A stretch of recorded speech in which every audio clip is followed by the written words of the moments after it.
अस्सलामुअलैकुम साथियों। उम्मीद है कि आप बहुत ही अच्छे से होंगे और अपने पढ़ाई को बहुत ही अच्छे से कर रहे होंगे। जैसा कि आपको पता है कि हमने उर्दू ग्रामर को बहुत ही बेसिक तरीके से शुरू किया है। इसके पहले की क्लास में हमने हरूफ तहज्जी को जाना, अलिफ की किस्में, वाव की किस्में और या की किस्मों को जाना। आज के इस क्लास में हम हा की किस्मों को और नून की किस्म को जानेंगे। उम्मीद है कि आपने पहले की क्लास को देखा होगा। अगर नहीं देखा है तो सबसे पहले आप उसको जाकर देख लें। डिस्क्रिप्शन बॉक्स में लिंक दिया हुआ है। तो चलिए हम अपने क्लास को स्टार्ट करते हैं। हम जानेंगे कि हाय की कितनी किस्म होती हैं। तो आप जानते हैं कि हम हा को इस प्रकार से लिखते हैं, या तो चश्मी पे लिखते हैं, या इस प्रकार हम हा को लिखते हैं। तो हा की तीन किस्में होती हैं। हा की तीन किस्में होती हैं। पहला है हाय मलफूजी, दूसरा है हाय मख्फी और तीसरा है हाय मखलूत।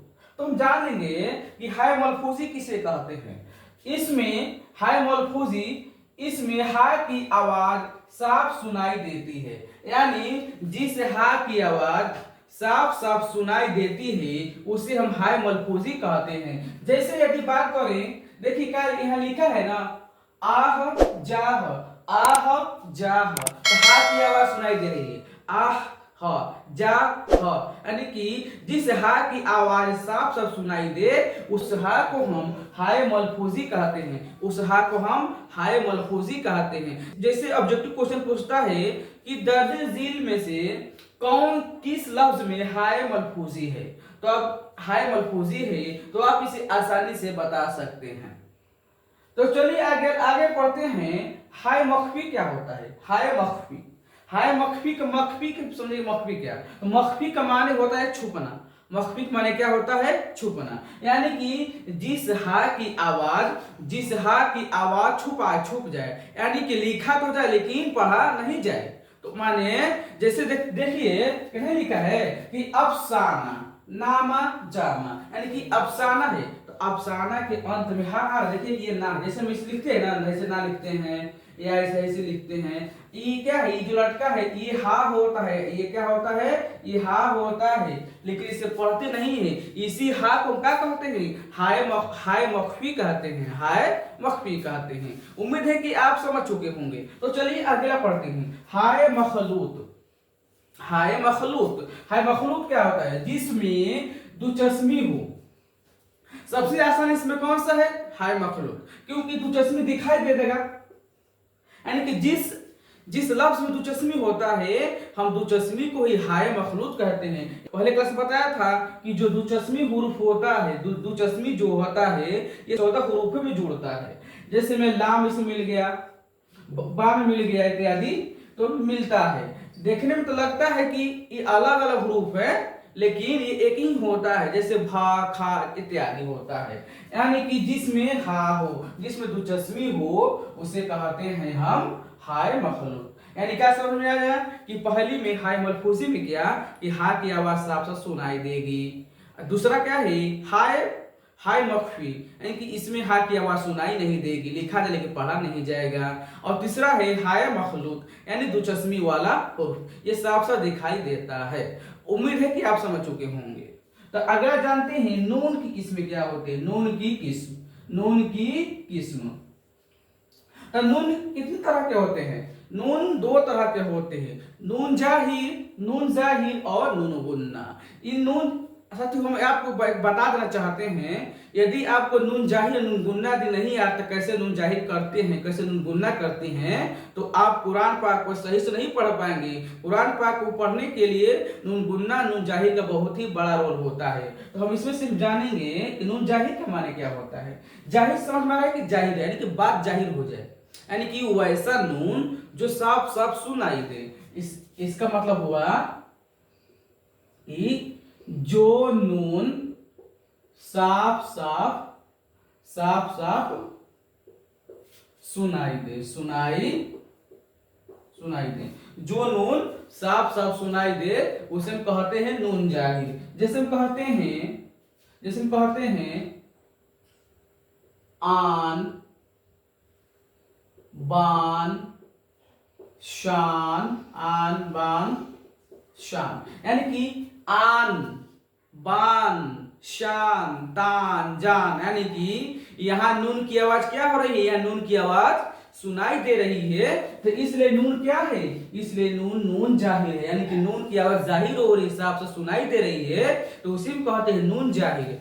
आगे है नून गुन्ना। नून गुन्ना क्या होता है, यानी कि नून गुन्ना आप समझ, गुन्ना समझते हैं क्या, गुन्ना क्या होता है। गुन्ना के माने होता है, जैसे पढ़ता है इन्ना सुम्मा इन्नल्लाह, जब हम कर रहे हैं ना गान गान टाइप का, उसे गुन्ना कहते हैं। हमें क्या करना, हमें करना नून गुन्ना, यानी कि जिसमें नून की आवाज नाक में जाती, हमारे नाक में जाती है, यानी सही से सुनाई नहीं देती है, इसे कहते हैं हम नून। नून गुन्ना में क्या होता है, नून की आवाज साफ साफ साफ साफ सुनाई नहीं देती, साफ साफ सुनाई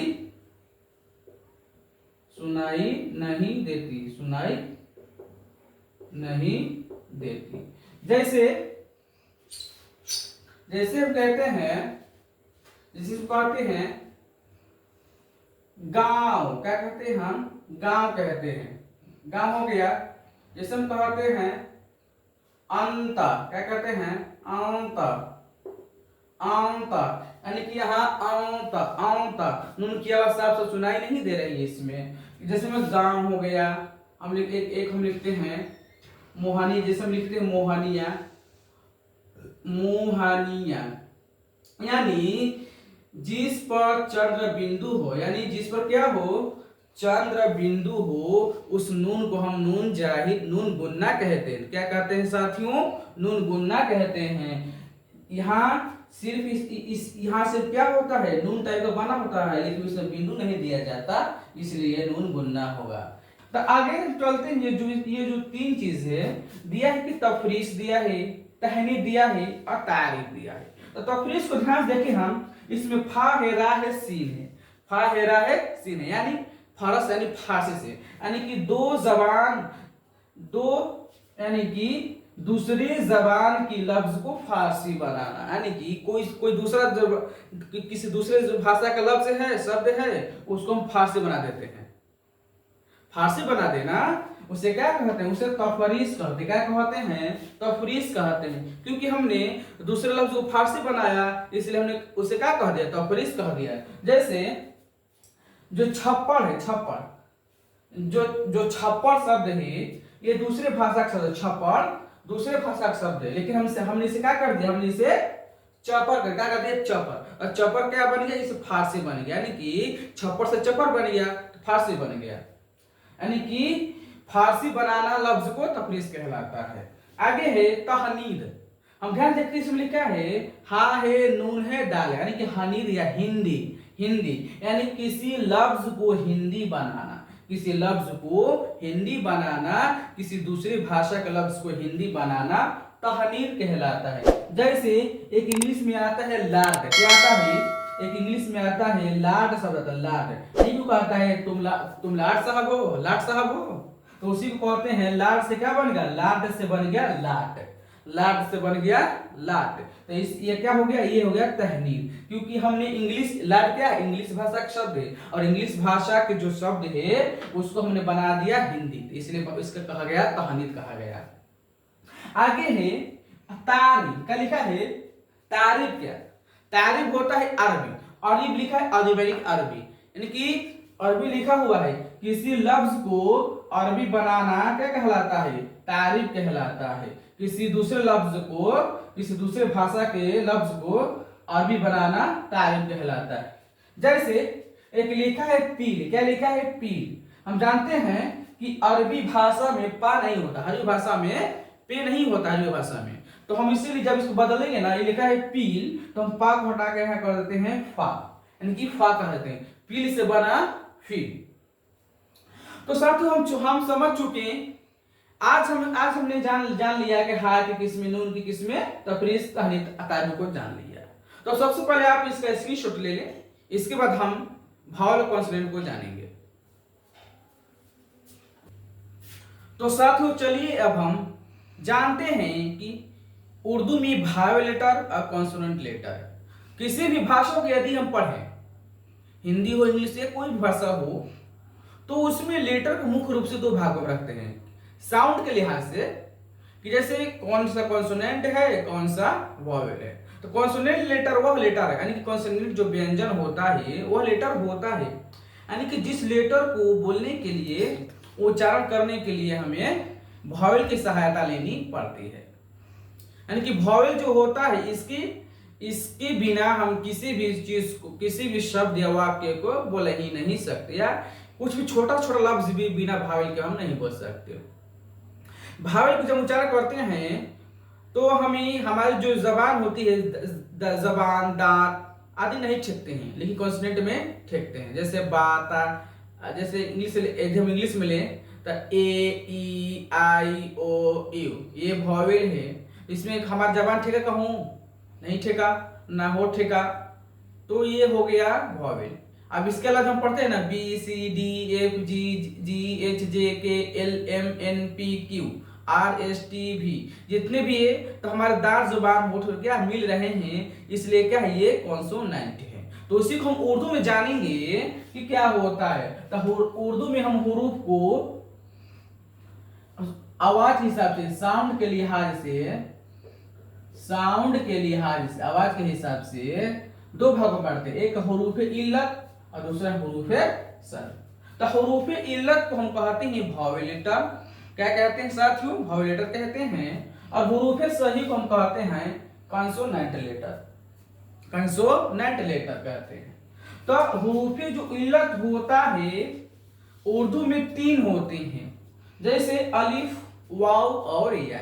अलिफ की जगह पर कभी कभी जबर का इस्तेमाल होता है, वाव की जगह पर कभी कभी पेश का, और या की जगह पर कभी कभी जेर का इस्तेमाल होता है। तो यानी जबर जेर पेश को हम एराब कहते हैं, और इसे हम अलामत इल्लत भी कहते हैं। क्या कहते हैं? अलामत इल्लत, क्योंकि ये भावल लेटर की पहचान देता है। जिस पर यदि जिसे हम लिखते हैं जबर, अलिफ जबर आ, तो आ क्या है? एक वॉवेल है हिंदी में आ। हम लिखते हैं पेश, लिखते हैं अलिफ पेश ओ, आ ओ, ये भी क्या है? एक वॉवेल है। हम लिखते हैं जेर, अलिफ जेर ई, आ ओ ई, एक क्या है? वॉवेल है। इसलिए इसे हम अलामत इल्लत भी कहते हैं। पूछेगा तो अलामत इल्लत क्या है, जबर जेर पेश को क्या कहते हैं? एक तो हम एराब कहते हैं, लेकिन ऑप्शन में ना दे हम इसे मारेंगे, इसे हम ऑप्टिक करेंगे, क्या करेंगे? अलामत इल्लत। ठीक है, तो आगे चलते हैं। क्योंकि अलिफ और अलिफ, वाव और या, तो अलिफ यदि मिलाएंगे जैसे बा अलिफ जबर बा हो गया, जब वाव मिलाएंगे बा वापस बू, और हम जब या मिलाएंगे बा या जेर बी, क्योंकि अलिफ वाव और या के इस्तेमाल से ही हम अच्छे हम लफ्जों को बोल पाएंगे, अन्यथा नहीं। तो उम्मीद है कि आप हुरूफ इल्लत को समझ चुके होंगे। तो चलिए हम समझते हैं हुरूफ सही क्या होता है। यानी कि कुल मिला कर देखें यदि, तो लेटर होता है उर्दू में लेटर 36 होते हैं। कितने होते साथियों? 36, जिनमें से अलिफ, वाव और या क्या हो गया? वॉवेल हो गया। तो बाकी जितना बचा कॉन्सोनेंट हो गया। सिंपल बात।